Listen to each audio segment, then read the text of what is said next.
Alright, we have our Glock slide here, along with two dovetails. Here's our older one that was really meant for standard size Glocks only.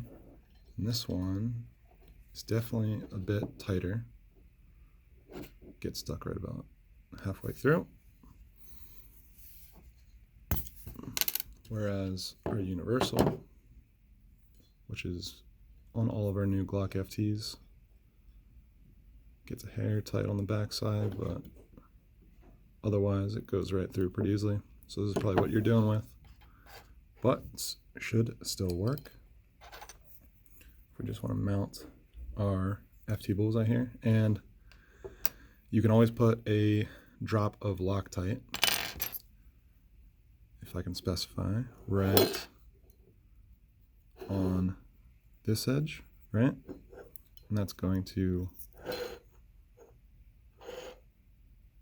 apply right against the inside edge of this dovetail cut on the slide itself.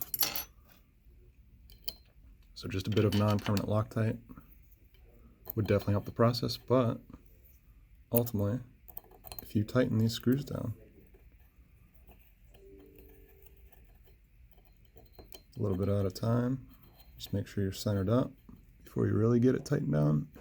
And I would suggest anywhere between 8 to 10 inch-pounds if you have a torque screwdriver with you. But here's the idea. You just want to tighten these down. And that is in there, right? And if you look closely, you can see how there's essentially an air gap underneath the dovetail of the FT there. And the edges of the dovetail itself are being essentially clamped up against the angle of the dovetail cut itself, right? So you're just kind of clamped in there as a matter of tightening these screws.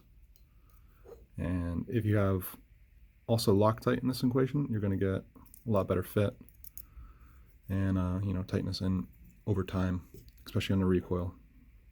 You're going to make sure that stays exactly where you want it. So that's the idea behind tightening up and securing your FT Bullseye.